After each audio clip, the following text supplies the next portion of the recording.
we've got scene 1 of Act 2. Macbeth, of course, being a Scottish play. In order to understand Shakespeare, you need to understand the Elizabethan chain of being. Please take time to watch my video on that. You need to understand iambic pentameter, otherwise it's going to sound like I'm speaking crazy things. Too bad I can't pause. And our school dog is barking, but she's really awesome. So, it's just me and you guys now, okay? Act 2, Scene 1, we've got Banquo and Fleance outside the court of Macbeth's castle. You do need to have a script open with you somewhere. Get one on your phone if you're sitting by the computer, or open up another tab and toggle, get a PDF, and maybe put my video next to it. Get the book. Do what you need to do. I don't know. You figure it out. Okay. Cool. Enter Banquo and Fleance, bringing a torch before them. Sorry. How goes the night, boy? How's the night doing, says Banquo. Now, the moon is down. I have not heard the clock. That's clear, right? And she goes down at 12. So the moon's going to go down at 12. I take it 'tis later, sir. I think that the moon will go down after 12. Hold. Take my sword. There's husbandry in heaven. Their candles are all out. Okay, so there are no stars tonight. Why are there no stars? Because treason is being planned. Lady M and Macbeth, doesn't help if I don't say it. Hey, I'm knocking on wood because I'm not superstitious at all. No. Okay. Lady M and her husband. Doggy! Lady M and her husband are planning treason tonight. They're planning to unalive the king. And because of the Elizabethan chain of being, because of the understanding of these people, even science itself, even the weather, even the heavens itself, will work against what they are trying to do, right? They are defying God by defying their king, according to the understanding of people of Shakespeare's day, okay? Take thee that too. A heavy summons lies like lead upon me. Please underline lies like lead, alliteration there, okay? A heavy summons. Something is summoning me. Have you ever had that feeling where you just have this ominous bad feeling? And it's heavy. Sorry that I'm not as articulate as Shakespeare. And it's kind of pulling you. It's a heavy summons. It's summoning you, but you've got this heavy feeling, right? And yet I would not sleep, even though I'm heavy. I can't sleep. Merciful powers, restrain me in the cursed thought that nature gives way to repose. The guy can't sleep. Something's going on here, okay? Enter Macbeth and a servant torch. So he hears something. Obviously, he's a soldier. He's like, give me my sword. Who's there? Okay? He's a soldier, of course. You've got to be on guard. A friend, says Macbeth. What, sir? Not yet his rest? What's going on, dude? Why aren't you sleeping? The king's abed. It's clear, right? The king's sleeping. He hath been an unusual pleasure, and hath sent forth great largesse to your officers. Please excuse me what difficult the tongue has sent forth great largesse to your officers. This diamond he greets your wife with all. He gave Lady M a diamond on top of everything else. What more could King Duncan do? He gave Macbeth 2 titles, and he's gifting his wife with a diamond. By the name of the most kind hostess, and shut up in measureless content.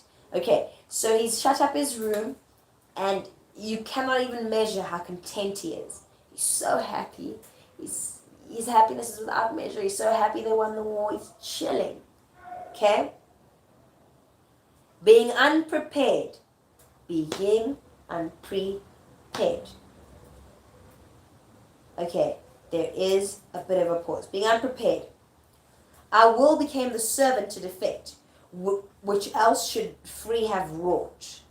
All's well. I dreamt last night of the 3 weird sisters. To you they have shown some truth. Okay, so now we can see that Banquo has dreamt about the 3 witches that we met earlier, right? He's like, yeah, no, they predicted something. You had some truth in your predictions. And Macbeth lies here and he goes, I think not of them. Because I don't think about them. Yet we can retreat an hour to serve. We would spend it in some words upon that business, if you would grant me the time. He's like, okay, but you know what? we've got an hour. Why don't we sit? Maybe we can give an hour and we can chat about it sometime. Put an hour away. And Banquo goes, at your kindest leisure, at your leisure. You let me know, and I'll be there, okay? Macbeth, if you shall cleave to my consent when 'tis, it shall make an honor to you, okay? Well, yeah, when I have the chance, I will honor you, okay? So I lose none in seeking to augment it, but still keep my bosom franchised and allegiance clear. I shall be counted. So he's also basically saying, you know what? Sure. He's going to have, don't worry, like, I'm not going to lose any honor. We're going to repose the while. In other words, good, you go and sleep. Thanks, sir. Like to you. Okay? So Banquo and Fleance, who I believe is his knave, go off, right? Go bid thy mistress, when my drink is ready, she strike upon the bell. Get thee to bed. So Macbeth just told his servant, when my drink's ready, she must ring the bell, and I'll know to come.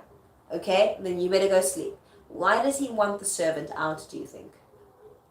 Of course, he's planning something shady. And her ringing the bell isn't really about the drink. It's about when the bell rings. We're going to carry out our evil plan. Okay, so now he starts to have a bit of an hallucination. Okay. Is this a dagger which I see before me? The handle toward mine hand? So basically, in front of him, Macbeth is seeing a knife. Now let's pretend this is the knife. Okay, this part is the blade. This part is the handle. He's seeing it in front of him, right? And like basically the handle of it is turned towards his hand, but it's just floating. I can't make this float. But it's just floating in the air about him as if the handle is at his hand, right? Come, let me clutch thee, right? So he tries to clutch it. He goes, when he looks, it's not in his hand. Okay? I have thee not, and yet I see thee still. So I can't hold you, but I can still see you, knife. Art thou not fatal vision, sensible to feeling as to sight? In other words, are you sensible to seeing as to sight? I can't sense you with my hands. I can't sense you with my feeling, but I can sense you with my eyes, right? Art thou not fatal vision, sensible to feeling as to sight? What they said earlier, are you corporal? Okay?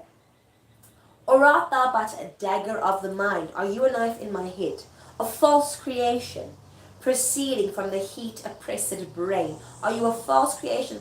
I'm so hot, maybe my brain is a bit heat oppressed, and so now I'm having an hallucination.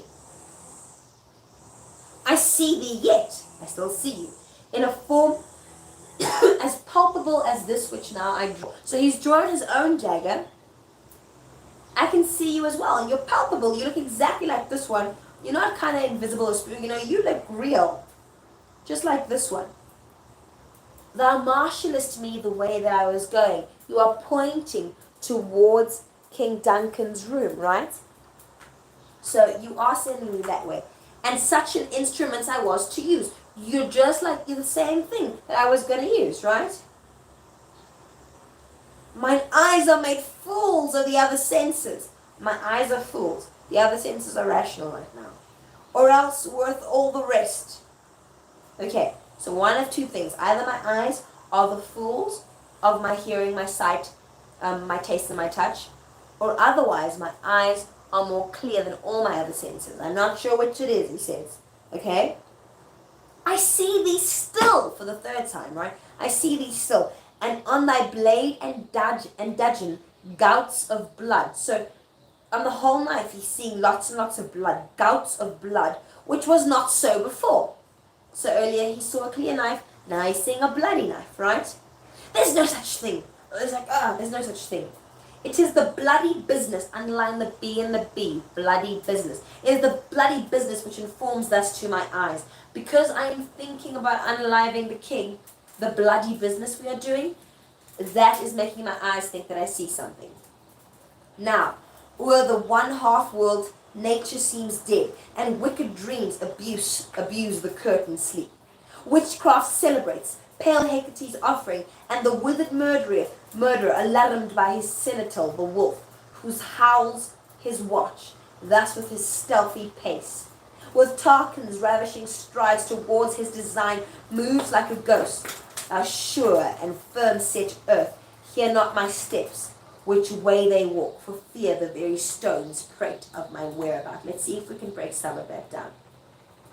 Now o'er the one half-world nature seems dead, and wicked dreams abuse their curtained sleep. Wicked dreams abuse their curtained sleep. Because I'm having wicked dreams, I can't sleep. It's like someone's lifted the curtains.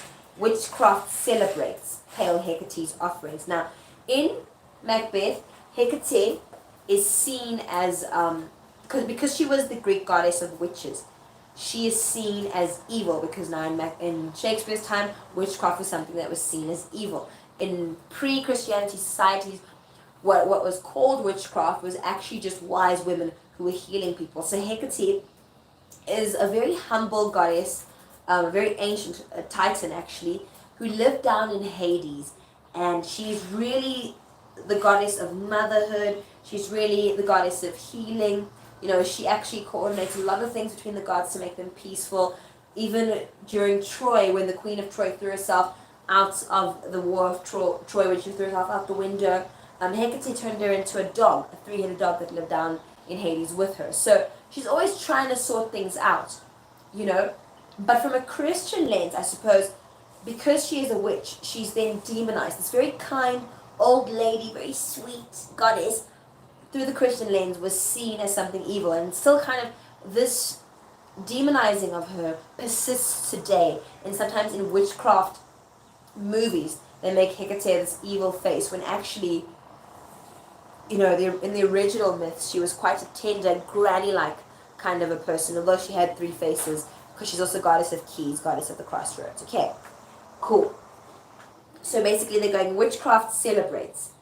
In this world, in this Christian world, witchcraft is seen as something threatening, right? And withered murder, alarmed by his senator the wolf, whose howls his watch. So murder, comparing murder, to a person there, and he's got a senator, which is the wolf. The wolf howls, right, as he's watching. Thus with his stealthy pace, right, walking very, very fast. And Tarquin's ravishing strides towards his design moves like a ghost. So basically all this imagery to do with death and witchcraft and all that kind of thing, right? Thou sure and firm set earth, hear not my steps. He's speaking to the earth. He's calling it sure. He's calling it strong. He's calling it firm. It's set. Like, when you make something that's kind of pasty and then you set it and it's strong, the earth is firm set, right? Hear not my steps. I'm stepping on the firm earth right now, and I'm hoping that you can hear my footsteps. But he's saying, don't hear my footsteps, right? Hear not my steps, which way they walk. Please underline the which way they walk. Whoa, whoa, whoa, whoa. Because he wants to travel like whoa, whoa, whoa. For fear thy very stones prate of my whereabouts. Okay? I'm afraid that the stones of the earth will talk. Prate. If you speak Afrikaans, praat is a good way of understanding prate. They're going to prate, they're going to talk, yada, yada, yada, about where I am. And take the present horror from the time, which now suits with it. Whilst I threat, he lives. Words to the heats of deeds too cold breath gives. Cool, let me read that again. The very stones prate about my whereabouts and take the present horror from the time, which now suits with it. Whilst I threat, he lives. Well, when I'm threatening, he's still living. Words to the heat of deeds, too cold breath gives. Okay, so we know that he's going to make the king's breath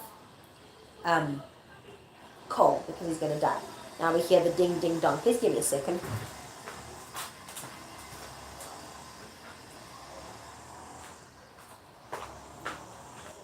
The bell rings. The bell that the servant was supposed to get Lady M to ring when his drink was ready, although it's got nothing to do with the drink. So that's a signal for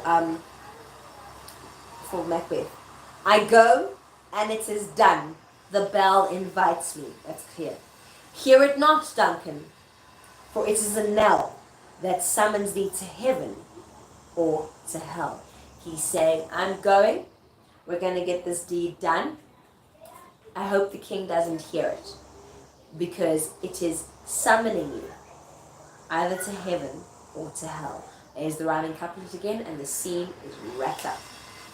I actually hope to redo this lesson maybe a bit better next time. Thank you for joining. If this was helpful, please like and subscribe. Adios.